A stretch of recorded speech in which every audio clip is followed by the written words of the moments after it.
안녕하세요. 해커스 한국사 안지영입니다. 해커스 한국사 능력 검정 시험 심화편 학원 교재고요. 드디어 현대 파트로 주제가 넘어왔습니다. 마지막 주제 4개가 모여있는 파트인데 현대사 파트가 길진 않지만 가장 어려운 부분으로 평가가 되죠. 오히려 지금과 가까운 시대가 조금 더 어렵습니다. 현대사기도 하고 정치적인 문제가 좀 들어가 있기도 해서 그래서 조금 힘든데 4개의 주제를 지금 나눠봤습니다. 오늘날의 대한민국의 정부가 어떤 과정으로 수립이 되었는지를 보고 그리고 대통령별로 지금 나눠놨어요. 보통은 이런 식으로 나누어져 있습니다. 그래서 각각의 시기마다 중요하게 포인트가 되는 주제가 조금씩 다릅니다.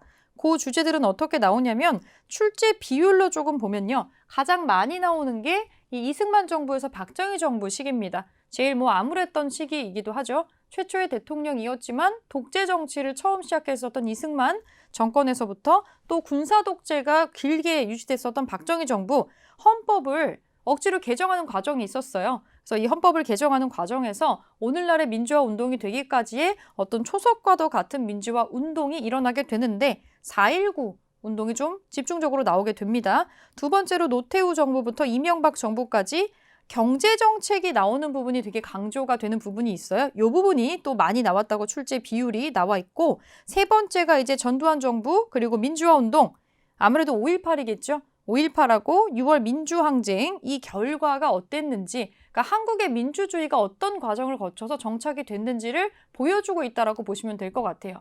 이게 이제 한국 사람으로서 반드시 알아야 되는 내용 중에 하나라고 평가를 하기 때문에 과정이 어떤 식으로 이루어졌는지 그리고 그 결과 우리가 어떤 사회에서 살고 있는지 이 부분을 기억을 해주시면 될 것 같습니다. 이 출제 비율로 따졌을 때에는 이승만 정부에서 박정희 정부까지가 좀 압도적으로 40% 정도 포인트를 보이고 있네요. 자, 주제 하나씩 살펴보겠습니다. 27번째 주제, 대한민국 정부가 어떻게 수립되었는지를 보겠습니다. 이 부분이 어려운 거는 1945년 8월 15일에 광복이 됐어요.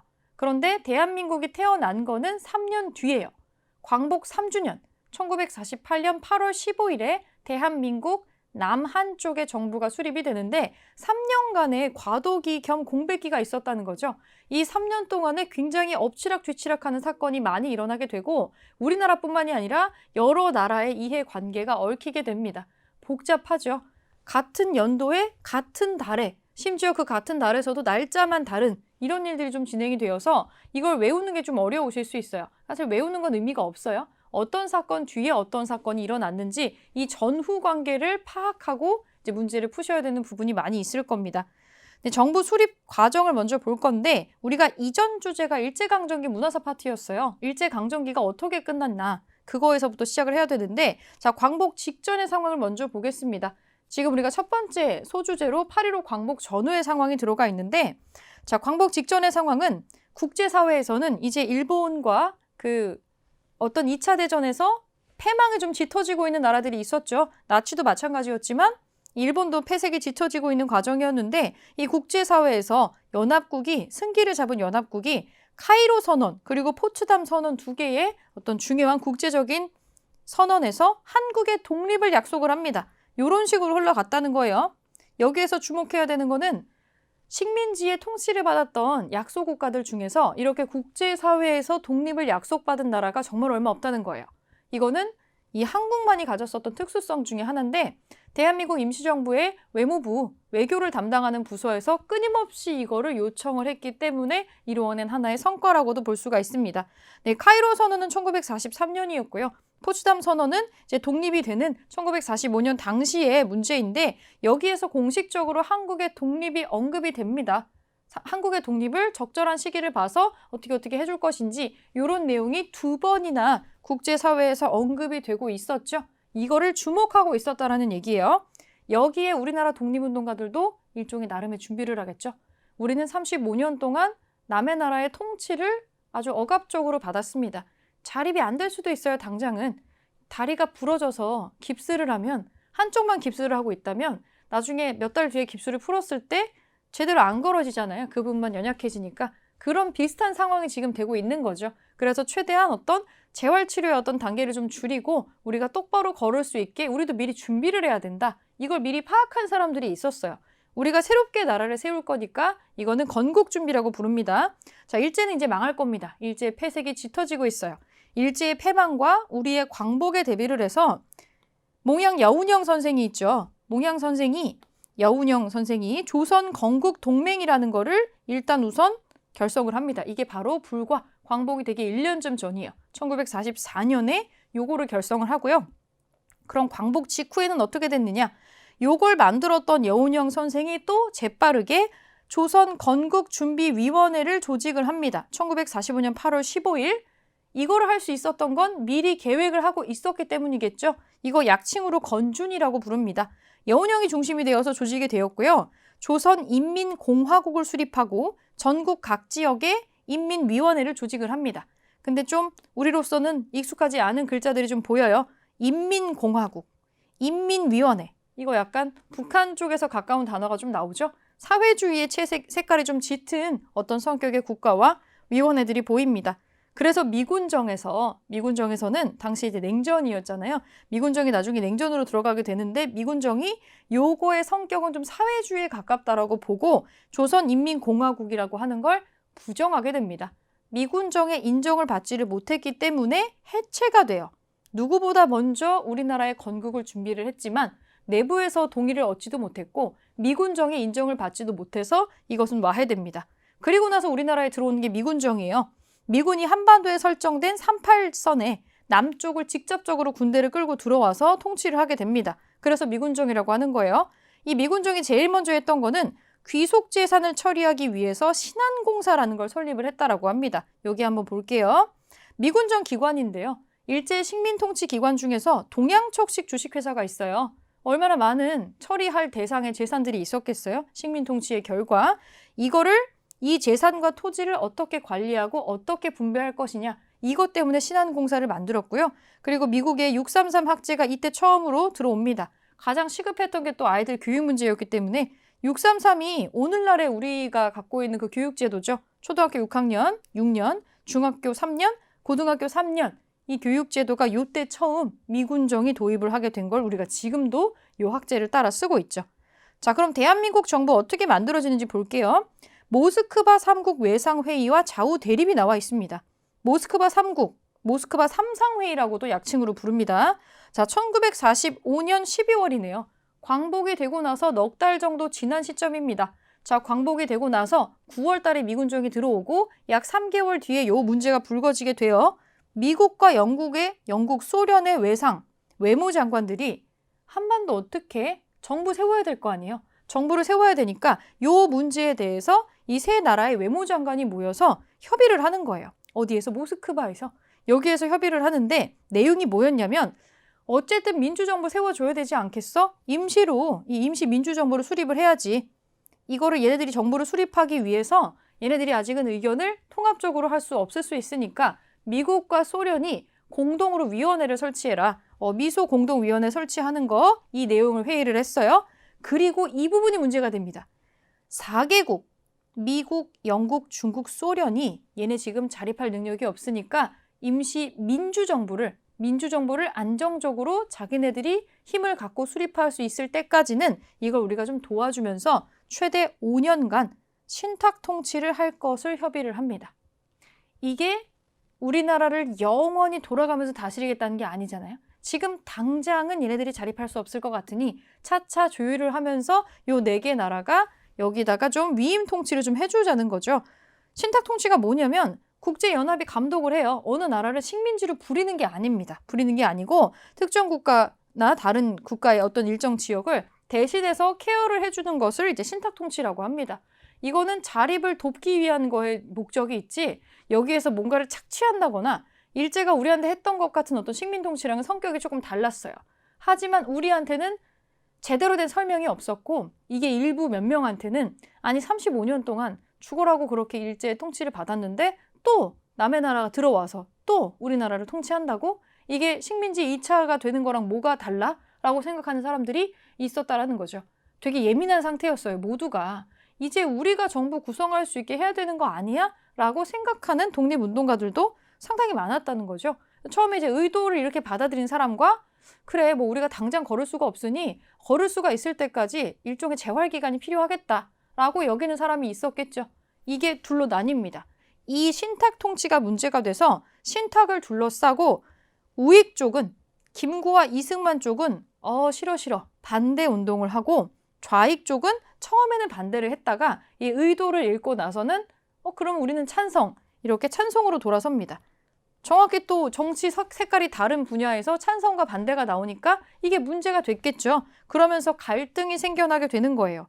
자, 일단 이거에 의해서 미소 공동위원회가 일단 설치가 되죠. 미국과 소련이 공동으로 위원회를 결성을 해서 1946년 3월 달에 자, 한국의 한반도에 임시로 민주정부를 만들기 위해서 아직은 우리가 지금 남한 북한으로 찢어지지 않은 상태입니다. 한반도는. 자, 여기가 좀 원만하게 민주정부가 들어가는 거를 돕기 위해서 자, 이제 어떻게 나라를 한번 세워볼까? 이제 미국과 소련이 모스크바 3상회의에서 했던 대로 미소 공동위원회 설치합니다. 그리고 들어와서 회의를 하죠. 그래서 민주정부 수립을 하기 위해서 너네들도 좀 들어와봐. 들어와서 한번 얘기를 한번 해보자. 여기서부터 삐걱거리기 시작해요.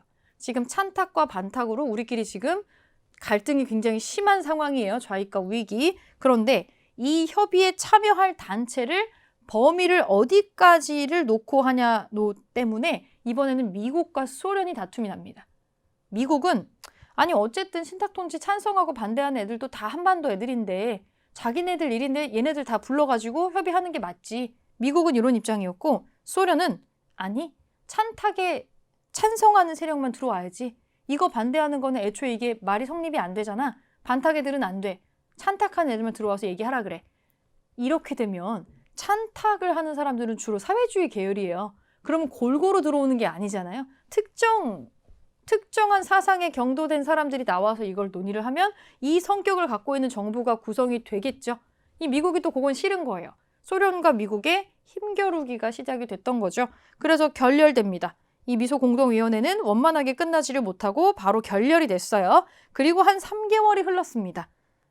우리가 정부를 어떻게 수립할지 결정이 안 되잖아요. 회의도 지금 못하고 있으니까 이제 슬슬 불안한 사람이 나오겠죠. 그래서 3개월 뒤에 이 1946년 6월 달에 이승만이 저기 전라도 정읍에서 아니 이거 이렇게 되면 안 되는 거 아니야? 일단은 우리끼리만이라도 남쪽만이라도 단독 정부 수립하자. 그리고 나서 통합을 하든지 어쨌든 스타트가 중요한 거 아니냐? 이 정읍 발언을 합니다. 여기에 영향을 받은 사람이 많이 있겠죠.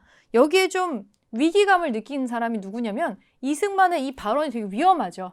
이 이승만 전 대통령의 발언 위험한 거는 만약에 남쪽만의 단독 정부가 수립이 됐는데 나중에 통합이 안 되면 어떡해요? 그러면 분단이 될 거라고 우려가 드는 거죠. 그래서 요걸 걱정했었던 중간 세력들이 있어요.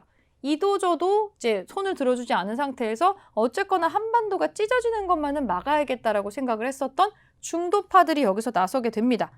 그래서 1946년 7월 달에 이승만의 정읍 발언이 있었던 그 다음 달에 좌우합작위원회라는 개념이 나와요. 이게 뭐냐? 아니 이러다 분단되는 거 아니야? 뭐 이런 위험한 발언이 다 있지? 생각을 하고 중도 세력 여운형, 좌익 쪽의 여운형과 우익 쪽의 김규식이 있어요. 이들은 다른 세력이지만 분단은 막아야 되겠다는데 공동의 의견을 정하고 민주주의 임시정부를 수립을 하기 위해서 지금 우리가 색깔 논쟁을 할 때가 아니지 않니?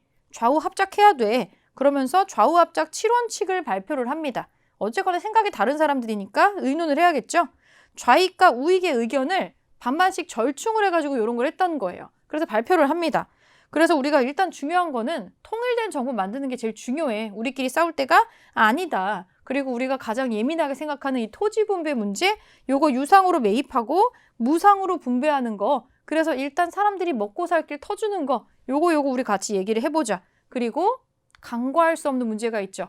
친일파, 반민족 행위자 처벌법 같은 거 제정하자. 모두가 동의했던 바가 있었어요. 이걸 정리해서 7가지의 원칙으로 발표를 합니다. 이런 게 조직이 됐던 건 어쨌든 초반에 찢어지는 걸 원하지 않는 세력들이 좀 있었다라는 거예요. 근데 이 문제가 해결이 안 돼요. 이 문제가 해결이 안 되고 그 다음 해에 2차 회의가 열렸습니다. 미소 공동위원회 2차 회의가 열렸는데 이것도 별 결실 없이 완전 결렬이 됐어요. 자, 1946년 7월 달에 좌우합작하겠다고 뭐 했지만 뭐 크게 성과는 없다가 그 다음에 1947년에 다시 미소 공동위원회 2차 회의가 열렸는데 이것조차도 똑같이 성과 없이 결렬이 됐어요. 그해 5월 달에. 그래서 미국도 답이 없잖아요. 소련이 동의하지 않으니까. 이거 이제 미소 공동위원회에서 해결 못해. 이거 이제 유엔에 상정하자. 한반도 문제는 우리 선에서 해결을 할 수가 없다. 유엔의 국제연합에 우리 문제를 이관을 시킵니다. 그해 가을에. 이게 1947년에 9월 달의 문제예요. 이 해결이 안 된 거죠. 이게 지금 광복이 45년이었는데 47년 9월까지 이게 연결되고 있어요. 계속 이관이 되는 식으로 넘어와서 이 유엔 총회에서는 이 문제를 논의를 하다가 2달 뒤에 뭘 발표하냐면 야 그러면 일단은 정부 세워야 될 거 아니야. 이 유엔 총회가 우리한테 뭐라 그랬냐면 인구 비례에 따라서 남북한 총선거 하자. 남쪽 북쪽에서 총선거 하자고 인구 비례에 따라서 일단 정부를 탄생을 시켜야 될 거 아니야. 그래서 유엔에서 남북한 총선거 실시에 대한 결의안을 이 47년도 11월 달에 발표를 해줍니다. 지금 굉장히 뭐가 촘촘하게 이루어지고 있는데 잘 매끄럽게 진행이 안 되고 있는 모습이 좀 보이죠. 자, 이거 자료 어떻게 나오는지 볼게요. 8.15 광복 전후의 상황, 미군정의 조선인민공화국의 부정. 이게 좀 안타까운 일이죠. 여운형 선생이 어떤 미래를 내다보는 눈으로 이걸 미리미리 준비를 했는데 잘 안 됐죠. 이게 너무 사회주의 색깔이 짙었기 때문에 이 미군정의 장관이 이런 발표를 해요. 싫겠죠, 사회주의로 들어가는 거. 북위 38도 이남의 조선에는 오직 한 정부가 있을 뿐이다. 자천자임한 관리라던가 아니면 경찰이라든가 국민 전체를 대표했다라는 뭐 대소회합이라든가 조선인민공화국이라든지 조선인민공화국의 내각은 권위와 세력과 실제가 전혀 없다.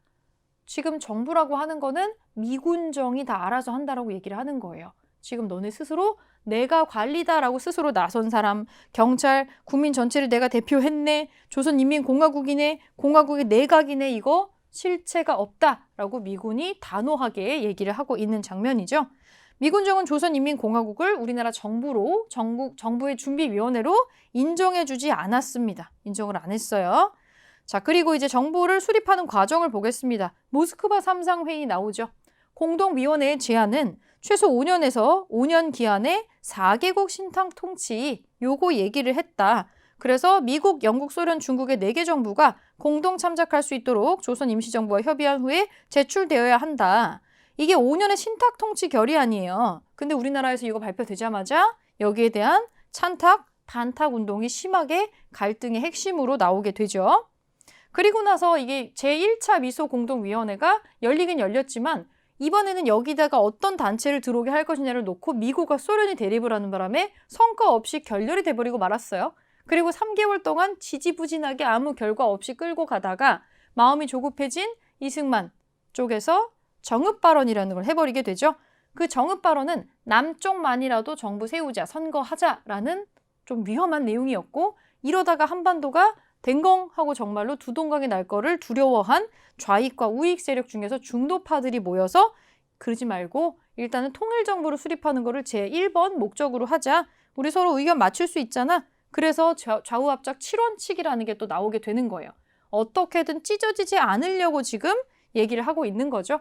요거를 발표한 다음에 2차 미소 공동위원회가 일어났는데 요 2차도 별다른 성과 없이 결렬되고 할 수 없이 여기가 결렬됐으니까 미국이 제안을 하는 거죠. 우리 선에서 해결 안 됐어. 유엔에다가 넘기자. 유엔에다가 한반도 문제를 토스하게 되고 이 유엔에서는 그러면 인구 비례에 따라서 너네 총선거 하면 되잖아 라고 결정을 내리게 되는 거죠. 총선거를 일단 해라. 남북한의 인구 비례로. 그런 내용이 나와요. 한반도 문제를 유엔에 넘깁니다. 유엔에 토스했다라는 거예요. 유엔 상정이라고 하는 거는. 유엔 총회의 남북한 총선거 결의문. 총회가 당면하고 있는 한국 문제는 근본적으로 우리나라 사람들 자체 문제야. 너네 자체 문제야. 자유와 독립에 관련된 문제이므로 너네 국민이 선출을 해야지. 한국민에 의해서 실제로 정당하게 선출제자라는 것을 감시하기 위해서 조속히 유엔 한국임시위원단을 설치를 해서 한국에 보낼 것이고 이 위원단에게 한국 전체를 여행하고 감시하고 협의할 수 있는 권한을 부여할 것이다. 이걸 결의한다. 우리는 남북한 총선거 진행될 수 있게 어떻게 하겠다. 이런 내용인 거죠. 1947년 11월 달에 유엔 총회에서는 인구 비례에 따라서 남북한의 총선거를 통해서 정부를 수립하기로 결정을 하고요. 선거 감독해야 되잖아요. 이걸 우리가 파견을 해줄 거야. 그리고 이 위원단은 이런 권한을 가질 거야. 라는 내용을 얘기를 하고 있습니다. 자, 그럼 이 뒤에 어떻게 되는지 볼게요. 수립 과정. 그럼 이제 임시위원단 들어와야겠죠. 선거를 위해서 선거를 관리할 사람들, 유엔 한국임시위원단이 들어옵니다. 1948년. 근데 여기서 이제 우리가 눈을 좀 크게 뜨고 봐야 돼요. 1948년은 우리나라 정부가 수립되는 해죠. 촉박하게 어떤 일들이 진행이 됩니다. 1월, 총선거 실시를 위해서 유엔 한국임시위원단이 한국에 입국을 합니다. 그러나, 이 부분 한번 볼게요. 그러나 북한과 소련은 유엔의 한국임시위원단의 입국을 거부하였다. 유엔을 거부합니다. 여기에 동의하지 않았다라는 거죠. 공정한 선거 실시를 위해서 감시하고 관리의 입국을 위해서 유엔 산하의 임시기구를 만들었는데 북한이 이거 왜 거부했을까요? 여기서 중요한 건 인구 비례의 총선거라는 거였어요. 인구 비례. 이게 무슨 뜻이냐? 상대적으로 인구가 많은 쪽이 유리했다라는 거죠. 그런데 이 당시에는 인구가 남한 쪽이 좀 많았던 거예요. 이 선거는 불리하다라고 판단을 했던 거죠. 소련과 북한 쪽에서는. 그러니까 아직 북한 정부는 없었지만 이 북한 쪽에서는 그래서 거부했던 겁니다. 북쪽에서는. 우린 여기 동의 못해. 야, 인구 비례가 어디 있어? 우리가 사람이 훨씬 적은데. 그럼 우리가 불리하잖아. 라고 얘기를 생각을 했던 거죠. 근데 유엔에서는 그러든지 말든지 이렇게 하기로 결정을 하고 여기에 거부하면서 아예 입국 자체를 거부를 했던 거예요. 그래서 소총회의가 다시 열려요. 회의가 다시 열렸어요. 지금 제대로 안 됐잖아요. 그래서 어떻게 했냐면 한 달 뒤에 어쩔 수 없지. 너네가 거부했으니까 너네는 뭐 우린 잘 모르겠다. 우선은 남쪽만이라도 단독 선거 해라. 정부 수립해라. 라고 남쪽만의 단독 총선거 실시를 얘기를 합니다. 이제 정말 분단이 되려고 하고 있어요. 이거가 유엔 소총회에서 1948년 2월 달에 그럼 남쪽만이라도 선거하렴 이렇게 얘기하니까 이제 우리나라가 분단되는 걸 원하지 않았던 민족주의자들은, 민족주의 독립운동가들은 이거 좀 돌아가는 흐름이 이상하잖아요. 이러다가 분단될 것 같은 거예요, 진짜로. 그래서 남북협상 얘기가 나옵니다. 아니, 이게 무슨 얘기야? 유엔이 남쪽만의 단독 선거를 한다고? 아니, 우리 이러다가 분단되는 거 아니야? 라고 공포를 느낀 특히 민족주의 쪽 독립운동가였던 김구 선생이 3천만 동포에게 읍고함이라는 성명서를 발표를 해서 단독 정부 수립은 절대 안 돼! 라고 얘기를 하게 됩니다. 이게 1948년 2월 달이에요. 소총회 결의안 나오고 나서 바로 김구가 이걸 발표를 합니다. 이게 무슨 일이냐는 거죠. 이거 한번 찢어지면 절대 다시 못 붙일 거야. 여기에 위기감을 느낀 거죠. 전개가 어떻게 되냐? 가만히 있어봐. 내가 북한 쪽하고 북쪽이랑 얘기를 좀 해볼게. 그래서 김구가 김규식 선생이랑 같이 북측에다가 우리 협상 한번 해볼래? 라고 제의를 합니다. 평양에서 북측을 이제 이끌고 있었던 김일성 등등과 남북 연석회의 같은 거를 하기로 합니다. 이 정당 대표인데 남쪽이랑 북쪽이 모여가지고 한번 얘기를 해보는 자리를 어렵게 마련을 했던 거예요. 북으로 넘어갔죠, 심지어. 그래서 가서 만나고 옵니다. 김일성을 만나고 왔어요. 그래서 여기에서 성명서가 하나 발표가 됩니다. 일단 이 얘기가 놀랍게도 잘 됐어요. 그래서 여기서 남북만의 단독 선거 우리는 반대할 거야. 김구 선생과 김규식 선생도 여기에 동의를 한 거죠. 단독 정부는 안 돼. 그리고 우리 한반도에서 미국과 소련 둘 다 군대 빼. 우리끼리 알아서 어떻게든 같이 합의적으로 정부를 좀 구성을 해볼게. 라고 우리끼리 얘기가 잘 되었습니다. 1948년 4월 달의 일인데 결국에는 이거를 무시하고 우리 쪽에서 총선거를 해버립니다. 5월 달에. 남북협상이 나름대로 성과를 냈는데도 불구하고 5월 10일에 총선거가 진행이 되고 말았어요. 총선거. 여기 보이죠? 50 총선거라고 하는데 우리나라 최초의 보통선거입니다. 21살 이상의 모든 국민이 투표권을 가지고 투표를 했고요. 물론 이거는 제주 4.3 사건으로 인해서 제주도 두 곳은 좀 제외가 되는 그래서 198명의 국회의원이 선출됐다라는 한계점을 가지고 있습니다. 한계점은 있어요. 전체가 포함되진 않았어요. 제주도 때문에. 자, 다시 한번 볼게요. 여기를. 2년 임기의 재헌 국회가 선출이 되는데 임기가 이렇게 짧은 거는 이 선거의 목적은 최초의 국회를 구성을 해서 여기에서 헌법을 만들고 여기에서 최초의 정부를 구성하는 것이 그 소임이었기 때문이에요. 최초의 국회죠.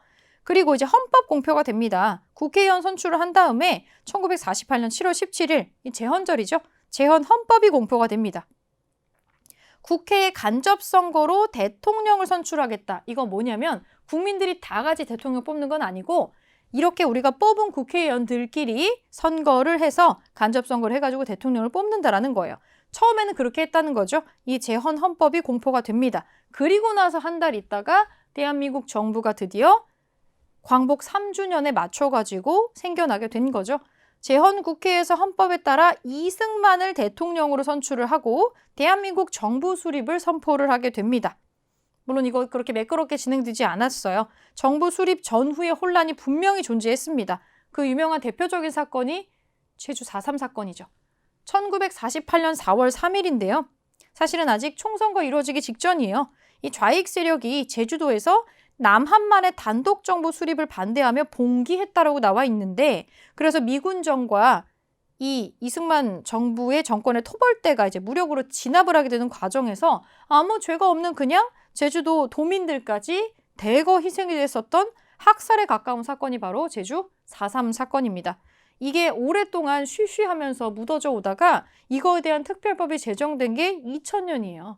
그러면 지금 이게 발생한 게 1948년인데 지금 52년이 지난 시점에야 희생자들은 사실 아무런 죄가 없었다. 이들은 빨갱이가 아니다. 라는 식으로 명예회복이 드디어 2000년에 된 거죠.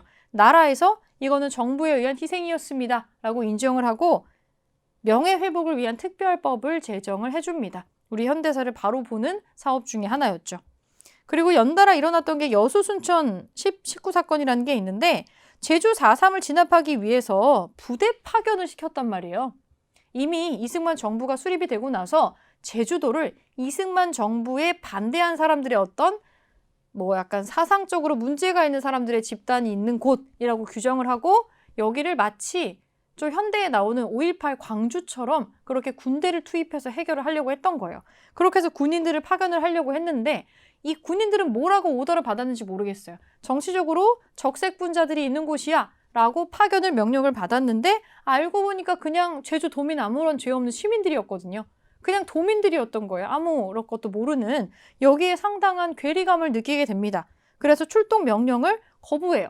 실제로 시민을 학살하라는 명령이었기 때문에. 그래서 여기에 봉기를 또 하면서 무고한 여수 순천의 민간인들이 또 여기에 대거 희생이 되는 2차 어떤 학살 사건들이 연달아서 일어나게 됩니다. 요 두 개가 이 정부가 만들어지는 과정에서 우리나라 정부 때문에 일어났었던 치명적이고 아주 애통한 사건 두 개라고 볼 수가 있겠죠. 그리고 꽤 오랫동안 이 사건은 쉬쉬하면서 제대로 된 조사라던가 이 학교에서 교육과정에 배운다거나 이런 것조차도 없었습니다. 요걸 언급하고 이것이 문제였어라고 얘기를 하게 된 거는 사실 얼마 되지 않았어요. 자, 밑에 잠깐 퀴즈 좀 먼저 풀어보겠습니다. 자, OX 먼저 해볼게요. 여운형은 일제의 패망과 광복에 대비해서 조선건국준비위원회를 결성하였다. 조선건국준비위원회는 광복이 되고 나서 그 해의 그 날에 만드는 겁니다. 광복에 대비해서 광복 이전에 만든 거는 건국준비동맹이었죠. 건국동맹이었죠. 조선건국동맹이라는 걸 먼저 만들고 광복이 되고 나서 조선건국준비위원회, 일명 건준위를 만들죠. 요거는 X 치면 되겠네요. 미군정은 귀속재산 처리를 위해서 신한공사를 설립했다. 동양척식 주식회사에 있었던 재산을 관리하기 위해서 요거 설립했었죠. 유엔 총회에서 인구비례에 의해서 남북 총선거가 의결되었다. 이렇게 하기로 했는데 잘 안 됐죠. 우선 이런 거를 결의한 거는 맞습니다. 자, 2번. 다음 괄호 안의 내용 중 옳은 곳에 0표 하세요. 정읍에서 남한만의 단독정부 수립을 주장한 거는 이승만이죠. 김규식은 단독정부 수립을 주장하지 않았어요. 김구와 김규식은 이것만은 안 돼라고 분단을 마지막까지 반대했었던 사람들이죠. 좌우합작위원회가 조직이 된 거는 김구 선생을 위주로 민족주의의 어떤 결집에 필두로 김구 선생이 나섰었죠. 자, 2000년에 이 희생자들의 명예회복을 위한 특별법이 제정되었다. 제주 4.3 사건이라고 보시면 되겠습니다. 자, 요거 사료 어떻게 나오는지 볼게요. 5월 10일 총선거는 유엔 한국임시위원단이 지켜보는 가운데 실시된 총선거, 투표 방법 안내 포스터, 선거인 등록부터 기표한 용지를 투표함에 넣는 것까지 매우 상세하게 알려주고 있습니다. 이거 사실은 아마 문제가 나온다면 자료 사진이나 포스터가 아마 같이 나올 거예요. 그래서 요거는 요런 사료가 나왔을 때 이게 총선거 얘기구나. 이거 우리가 했었던 최초의 민주적인 보통선거입니다. 그러니까 이렇게 자세히 가르쳐 줄 수밖에 없었겠죠. 이 자료 분석 이렇게 하시면 되고 네, 제주 4.3 사건 얘기입니다. 1948년 제주섬에서는 국제법이 요구하는 문명사회의 기본 원칙이 무시되었다. 토벌대가 재판 절차 없이 비무장 민간인들을 살상한 점, 어린이 노인까지도 살해한 점, 이건 심각한 인권 유린이고 최대 희생지였죠. 냉전의 최대 희생지. 지금도 끊임없이 공사할 때마다 시신과 유골이 나오잖아요. 그러니까 우리가 이 4.3 사건은 일반인들이 잘 몰랐던 사건이에요. 제주도 솔직히 관광지라고만 생각을 하죠. 근데 제주도에 오래 살았던 사람들은, 제주도민들은 우리가 맨날 놀러 가는 그 제주도 바닷가 있죠? 제주 바닷가에서 해수욕을 하지 않습니다. 제주 바닷가는 제주 4.3 당시에 대규모 학살이 치러졌었던 일종의 처형장이기 때문에 거기 오래 살았다면 가족이나 조상 중에 누군가가 희생된 사람이 있었을 거란 말이죠. 그래서 그 바닷가에서 놀거나 하지 않는다라 그래요. 이 4월달은 아주 침통한 달로 제주도 전체가 가라앉는 달입니다. 이 제주 4.3 사건에 대한 내용이에요. 그리고 여수 순천 사건도 있습니다. 제주도 사건 진압차 출동하려던 여수 제14연대 소속 3명의 장교 및 40명의 하사관들은 각 대대장의 결사적 제지에도 불구하고 남로당 계열 분자 지도하에 반란을 일으켰다. 동월 20일 8시 여수를 점령하는 한편 좌익단체 및 학생들을 인민군으로 편성해서 동일 8시에 순천을 점령하였다. 이게 뭐냐면은 제주도 출동이라고 하는 거, 우선 여기 제주도에 있는 사람들이 무슨 죄를 지은 사람들이냐? 알고 보니 사실 여기에는 이 정치적인 거랑 무관하게 시민들이 희생이 되고 있었고, 그리고 이 군대 내부에서 여기에서 봉기했다고 하는 어떤 세력과 정치적인 색깔을 같이 하는 사람들, 요 사람들이 있었기 때문에 이런 운동이 또 일어나게 됐던 거죠. 또 이 과정에서 이들끼리 이렇게 다툼이 일어나는 과정에서 여수와 순천에 아무런 어떤 이런 거에 아무런 관련이 없는 일반 시민들이 휘말려서 또 학살당하는 사건이 벌어지게 됐던 거죠. 이 두 개 사건은 사실 연결이 되어 있습니다. 정부의 문제로서 비롯된 사건이었다고 볼 수도 있겠죠. 자, 밑에 문제의 나머지 보겠습니다. 신탁통치 결정의 배경은 모스크바 3국 외상회의가 개최가 되어서 여기에서 신탁통치가 결의가 됐었죠. 요게 먼저입니다. 그리고 나서 신탁통치가 결정이 된 거죠. 그리고 좌우합작 7원 측은 이것 때문에 이 미소공동위원회가 설치가 되고 요 뒷과정에서 나오는 과정이기 때문에 이거는 신탁통치 배경이 아니고 뒤쪽에 나오는 내용이에요. 재헌국회 수립 이전의 사실은 재헌국회라고 하는 건 우리가 총선거를 했다라는 거잖아요. 바로 이전에 5월 10일 총선거를 했었어야만 하죠. 바로 직전이니까. 자, 3번 보겠습니다. 미소공동위원회에 대한 설명은 자, 임시민주정부 수립을 위한 협의할 참여할 단체의 범위를 두고 미국과 소련 측의 생각이 달랐죠. 찬탁과 반탁을 둘 다 데려와야 된다라고 하는 게 미국이었고 아니 찬탁만 해야 돼라고 하는 게 소련이었습니다. 실제로는 이렇게 반대를 했었죠. 미국 미소공동위원회에서 이 미국과 소련이 요거에 각자 의견이 달랐다라고 하는 게 1번이 맞는 설명이 되겠습니다. 2번 같은 경우는 조선인민공화국을 수립하고 전국 각 지역의 인민위원회를 조직한 거는 미소공동위원회가 아니고 조선건국준비위원회가 하는 겁니다. 여운형 중심으로 꾸려졌었던, 그래서 1번으로 찾을 수 있겠죠. 기출문제 어떻게 나왔는지 보겠습니다. 가와 나 사이 시기에 있었던 사실로 옳은 것은 이 부분의 문제가 좀 어려울 수 있겠는데 1번 먼저 보겠습니다. 본관에게 부여된 태평양 미국 육군 최고지휘관의 권한을 가지고 여기 힌트가 나오죠. 태평양 미국 육군 최고지휘관이래요. 이 사람 미국인이겠네요. 미군 육군 최고지휘관이 지금 요거를 발표를 하는 거죠. 그래서 조선 북위 38도 이남의 지역과 주민에 대해서 군정을 설립한다. 이거 미군정이네요. 미군정. 따라서 점령에 관한 조건을 다음과 같이 포고한다. 조선 북위 38도 이남의 지역과 동주민에 대한 모든 행정권은 당분간 이 미군정에서 실시를 하겠다라는 내용이 지금 나와 있죠. 미군정입니다. 1945년 9월에 미군정이 들어오는 장면이고 날을 보겠습니다.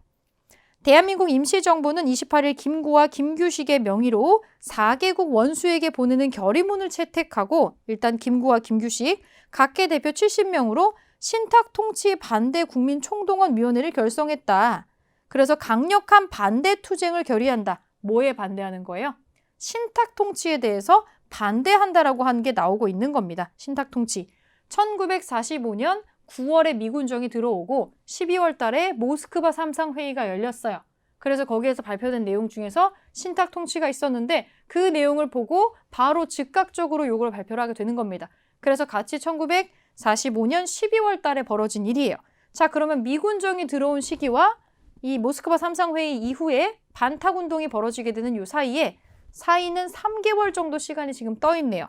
요 사이 시기에 있었던 사실로 옳은 거 한번 골라보겠습니다. 카이로 선언이 발표되었다. 카이로 선언은 한국 독립을 나중에 적절한 시기에 꼭 시켜줄 거야 라는 거를 언급했었던 회의입니다. 가해 이전입니다. 가해 이전이에요. 카이로 선언 1943년 가 이전입니다. 조선 건국 동맹이 결성되었다. 조선 건국 동맹이 결성되었다. 이 건국 동맹은 곧 있으면 일제가 패망한다고 생각을 하고 여운형이 결성을 하죠. 1944년도의 일입니다. 가해 이전이네요. 이것도 가해 이전이에요. 모스크바 3국 외상회의가 개최되었다. 네, 지금 모스크바 3국 외상회의 1945년 8월에 우리가 광복을 하고 9월에 미군정이 들어오고 12월에 이 회의가 개최가 됩니다. 그리고 반탁운동이 있었겠죠. 요게 먼저 개최가 되어야 돼요. 3번이 정답이 되겠죠.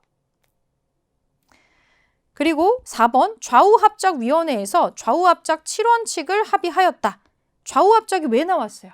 미소공동위원회가 결렬이 한번 되고 나서 그 뒤에 분단이 될 것 같으니까 요 내용이 지금 나오는 거죠. 그래서 요거는 나의 뒤쪽이 됩니다. 일단 반탁운동 반탁이 나오고 나서 일단 미소공동위원회가 설치가 되고 1차가 결렬이 되니까 분단이 될 것 같은 마음에 요 내용을 얘기를 하는 거죠. 이건 나의 뒷시기로 넘어가야 됩니다.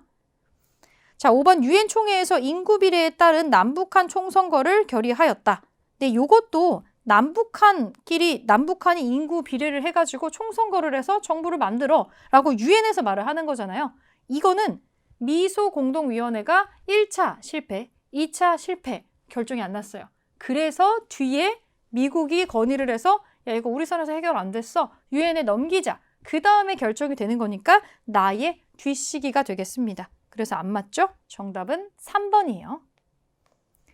자, 2번 보겠습니다. 다음 두 주장이 제기된 계기로 가장 적절한 것은 우리는 피로써 건립한 독립국가 정부가 이미 존재하였음을 다시 선언한다.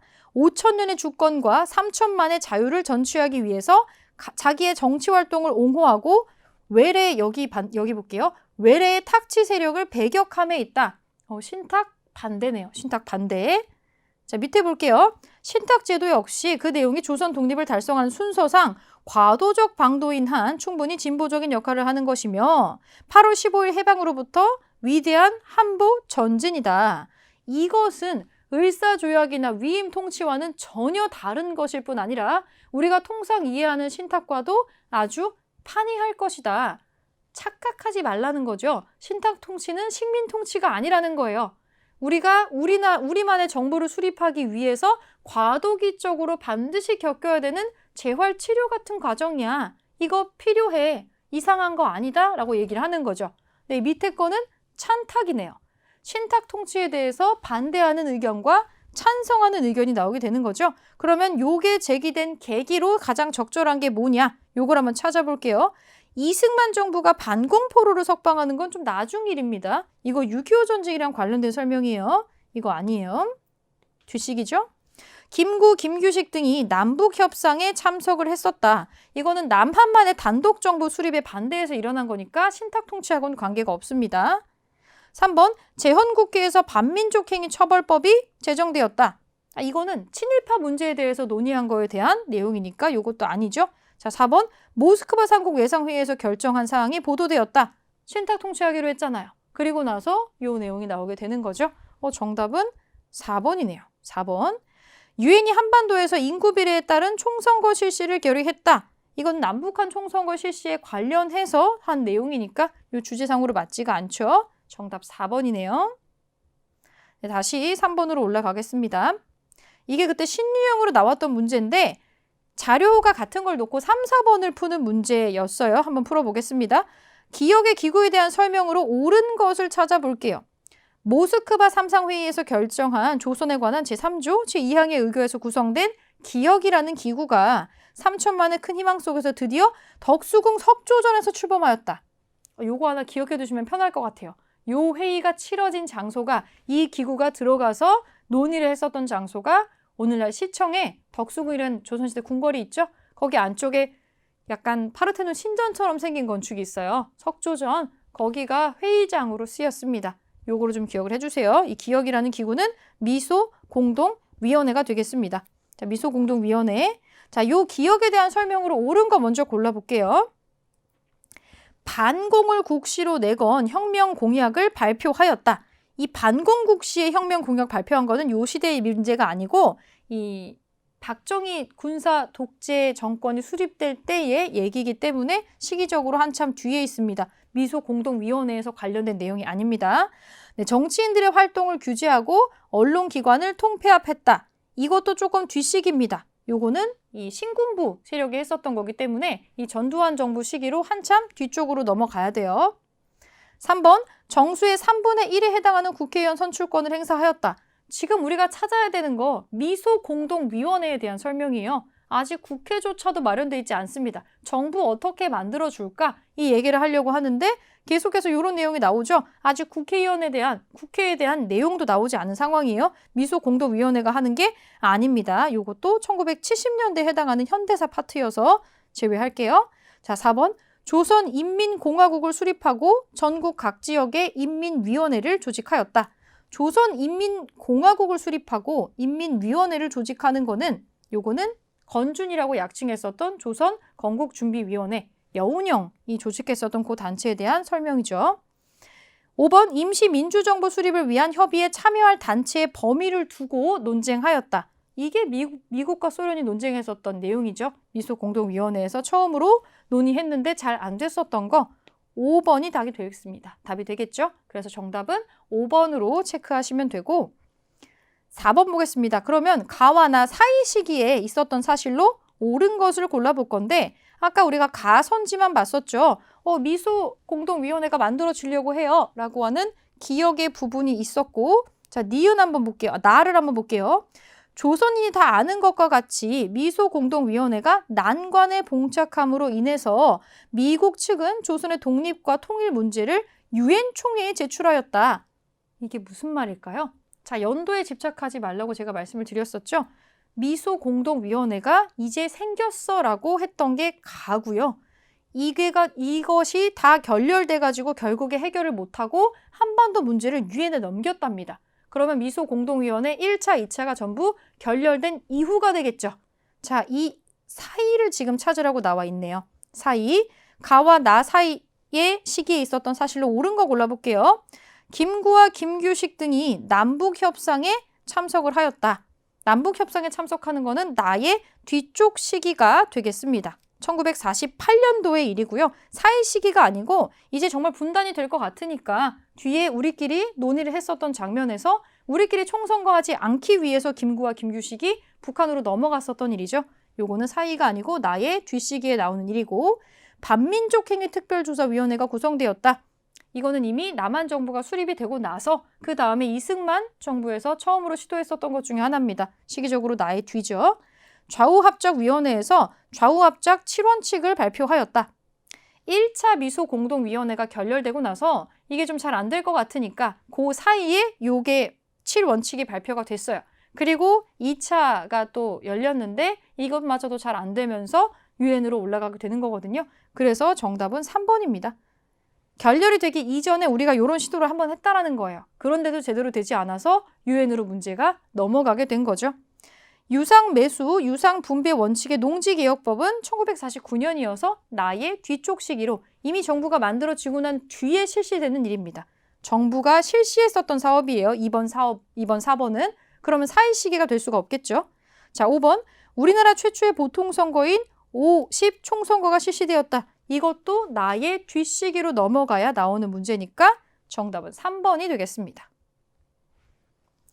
네, 5번 한번 보겠습니다. 5번. 다음 결의문이 채택된 시기를 연표해서 옳게 고른 것은 총회가 당면하고 있는 한국 문제는 근본적으로 한국민의 자체의 문제이며 얘네들 너네 나라의 자체의 자유와 독립에 관련된 문제이므로 그래서 너네끼리 지금 투표를 해야 된다라는 얘기죠. 총회는 한국 대표가 한국 주재 군정 당국에 의하여 지명된 자가 아니라 여기 한번 볼게요.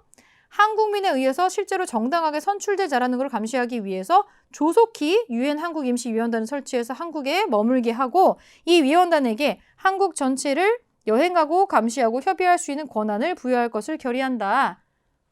투표하라는 거죠. 남북한 인원 비례해서 인구 비례해서 총선거해라. 이거를 엄격하게 감독하고 진행시켜줄 위원회를 파견을 하겠다라는 내용입니다. 자, 연표에서 골라볼게요. 일단 이게 유엔으로 문제가 넘어갔네요. 한 번도 문제가 유엔으로 넘어갔어요. 유엔으로 넘어갔다는 건 이전의 시도가 실패했다는 거죠. 이전 시도는 원래 미소 공동위원회에서 이 문제를 해결했어야 되는데 해결이 안 돼서 유엔으로 넘어간 거예요. 자, 그러면 고르기가 조금 쉽죠. 제1차, 이거 이전은 당연히 아닐 것이고 제1차 그리고 2차가 전부 실패했다는 겁니다. 시기상으로 다도 그럼 답이 될 수가 없겠죠. 그러면 여기 뒤로 넘어가야 되니까 대한민국 정부 수립 직전 2차가 결련된 뒤 요 마 시기로 답을 찾을 수 있습니다. 그래서 5번으로 찾아주시면 됩니다. 자, 6번 문제 보겠습니다. 가 사건에 대한 탐구 활동으로 가장 적절한 것은 저는 지금 이거의 70주년을 맞이해서 큰 넓게에 나와 있습니다. 사실 지명 힌트가 나와요. 이런 거 제주도에 나오는 거거든요. 이곳은 1948년 토벌 때의 제주도 중산간 마을에 대한 초토화 작전을 피해서 동광리 주민들이 2달 가까이 은신했던 장소입니다. 네, 제주도. 결국 발각돼서 많은 사람들이 학살당했습니다. 70주년 추념식에 참석한 대통령은 제주도민에게 깊은 사과와 위로를 전했습니다. 제주 4.3 사건이겠죠. 가장 적절한 탐구활동 골라보겠습니다. 통일주체 국민회의 역할을 알아본다. 이거는 4.3 사건 훨씬 뒤에 현대사 파트에 나오는 문제입니다. 아니죠. 이거는 이제 그 박정희 군사 독재 정권 시기로 넘어가야 되니까 국가보위비상대책위원회의 설치 배경을 찾아본다. 이거는 전두환 신군부 관련된 얘기입니다. 5년 단임의 대통령 직선제, 지금 우리가 갖고 있는 대통령 선거 방법이죠. 이게 실시된 계기는 1987년의 6월 항쟁입니다. 6월 민주화 운동이죠. 비상국무회의에서 마련한 유신헌법에 대한 내용, 이건 박정희 정부 시기 얘기입니다. 아니겠죠? 단독정부 수립에 대한 반발로 일어난 사실들을 조사한다. 근데 단독정부 수립하겠다고 우리끼리 남쪽만이라도 선거해야 된다. 총선거가 결정이 된 거에 대한 반발을 했었던 지역이 이제 제주도였다는 거죠. 그래서 제주 4.3 사건이 일어나게 됩니다. 5번이 정답이겠죠. 5번.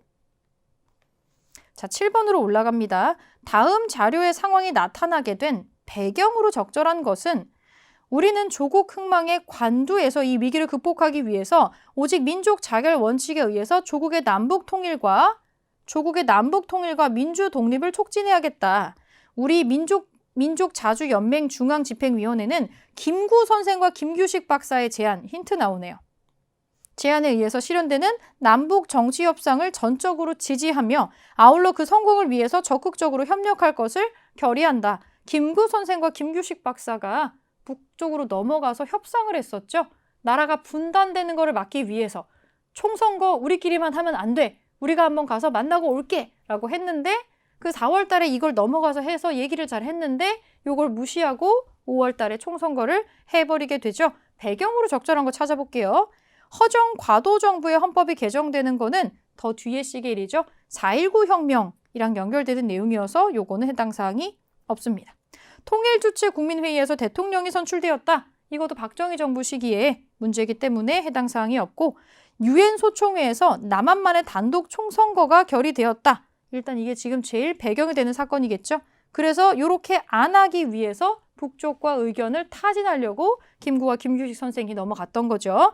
일단 3번인데 유상매수, 유상분배 원칙, 농지개혁법이 제정이 되는 거는 정부가 수립이 되고 나서 그 뒤의 일입니다. 그래서 연도상으로도 뒤고 시기적으로도 뒤가 되겠어요. 이미 단독정부가 수립된 뒤에 벌어지는 일이에요. 국가보안법 개정안을 통과시킨 보안법 파동이 일어난다. 이것도 이승만 정부 시기에 일어난 일로 1958년 정도쯤의 일입니다. 이미 정부가 만들어지고 나서 일어난 사건이에요. 정답은 3번이 되겠죠. 8번 보겠습니다. 가와나 발표 사이 시기에 있었던 사실로 옳은 것은 이거 사이네요. 우리는 다음 달에 입국할 유엔 한국 임시위원단을 환영하는 동시에 그들로 하여금 우리가 원하는 자주 독립의 통일 정부를 수립하는 임무를 완수하도록 최선을 다해야 할 것이다. 우리는 어떠한 경우에서든지 단독 정부는 절대 반대할 것이다. 단독 정부 안 돼 하는 반대 내용이 나와 있어요. 다음 달에 유엔 한국 임시위원단이 들어온대요. 이거는 단독 정부 수립을 위해서 정부 수립을 위해서 무슨 유엔에서 위원단을 파견한다라는 거죠. 일단 우리는 단독 정부는 반대한다. 아직은 단독 정부가 만들어지지 않았다라는 얘기겠죠. 자, 가는 그 시기고요. 나를 보겠습니다. 올해 10월 19일 제주도 사건 진압차 출동하려던 여수 제14연대 소속 3명의 장교 및 40명의 하사관들은 각 대대장의 결사적 제지에도 불구하고 반란을 일으켰다. 그래서 순천을 점령했다라고 나옵니다. 네, 요거는 제주 4.3 사건을 진압하기 위해서 파견됐었던 이 군부대에 어떤 문제가 생겼음을 시사하는 바죠. 여수 순천 사건입니다. 같은 해에 일어나기는 했지만 지금 시기적으로 조금 다르죠. 이미 총선거가 끝나고 정부가 수립이 되고 파견단이 나갔던 가을 시점의 일이에요. 지금 약간 시기적으로 좀 떠 있습니다. 자, 그러면 이 사이 시기에 있었던 일로 옳은 거 한번 골라볼게요. 제1차 미소 공동위원회가 결렬되었다. 이거는 가해 이전입니다. 이미 유엔이라고 하는 단어가 나온다는 건 미국과 소련이 이 공동위원회에서 해결을 못해서 유엔에 줬다는 거잖아요. 시기적으로 가해 이전이 미소 공동위원회니까 이거는 가해 이전이에요. 모스크바 삼국 외상회의가 개최되었다. 그래서 지금 미소 공동위원회 만들기로 했던 거잖아요. 그리고 1차 실패하고 나서 유엔이 등장하니까 1번보다도 이전 시기네요. 좌우합작위원회에서 좌우합작 7원칙을 발표하였다. 이거는 1차 미소 공동위원회가 결렬이 되고 나서 그 다음에 있었고 그 다음에 2차 공동위원회가 있습니다. 요것도 가해 이전이죠. 유상 매수, 유상 분배 원칙의 농지개혁법이 시행이 되는 거는 정권이 수립이 되고 난 뒤의 일입니다. 정권이 수립되고 나서 첫 번째로 했었던 일이 되기 때문에 요거는 나의 뒷시기에 일어나는 일이 되겠습니다. 이게 시행이 되는 거는 1950년으로 넘어가야 돼요. 이승만 정부가 처음 수립이 되고 나서 요거를 하려고 했는데 선거를 하고 요거를 실시를 하고 1950년에 실시를 했는데 한국전쟁이 터지면서 잠깐 중단됐다가 전쟁 끝나고 나서 나중에 다시 제대로 시행을 하게 되는 게 이 농지개혁법입니다. 시기적으로 뒷시기예요. 우리나라 최초의 보통선거인 5, 10 총선거가 실시되었다. 요 사이에 있을 수 있는 일이겠죠. 아직 선거하지 않은 상태가 이 선거가 치러지고 나서 정부가 수립이 되고 이 정부가 파견하려고 했던 군대가 가지 않아서 일어난 사건이 여수 순천 사건이니까. 그래서 50 총선거가 실시가 되고 정부가 수립이 되고 그 수립된 정부에서 이런 명령을 내리고 그래서 이 사건이 터지고 이렇게 과정으로 정리를 해주시면 돼요. 그래서 정답은 5번으로 찾을 수 있겠습니다. 근데 지금 이 파트가 쉽지 않아요. 쉽지 않고 지금 보시면 아시겠지만 같은 달에 발표되고 나서 그 다음 날 반박 자료로 나온 것들도 있고 연도를 외우려고 하거나 날짜를 외우려고 하면 대단히 복잡한 것들이 있습니다. 물론 외워놓으면 편하기는 해요. 나중에 헷갈리지 않으니까. 근데 지금 여러분들이 계속 문제 풀면서 보시는 거는 어떤 사건이 일어났을 때 이거의 배경으로 옳은 걸 자꾸 고르라고 하잖아요. 사이 시기를 고르라고 하죠. 이 사건의 진행 순서를 이해하고 있는지를 보는 거예요. 좀 촘촘하기는 하지만 인과관계가 비교적 뚜렷한 편입니다. 이름이 조금 복잡한 게 좀 힘든데 그래서 여러분들이 이 사건들을 시대 순서대로 발생한 순서대로 한번 중얼중얼 한번 정리를 한번 해보세요. 써도 좋습니다. 그래서 요 시기에 대한민국 정부가 수립되기 전에 어떤 과정 있죠? 그 3년간 동안에 어떤 일들이 있었는지를 굵직한 사건들을 좀 정리를 해서 정리된 연표에서 여러분들이 읽으시면서 그래 이 사건이 있어서 그래서 이렇게 됐지 이런 식으로 앞뒤의 인과관계를 한번 정리해보는 방향으로 반드시 한번 확인을 하고 나서 문제풀이로 다시 한번 확인하는 시간을 가지시는 것을 추천을 드려보겠습니다. 네, 문제 정리는 여기까지 하고요. 이제 다음 시간부터는 또다시 대한민국 정부 파트로 좀 넘어가서 진행을 해보겠습니다.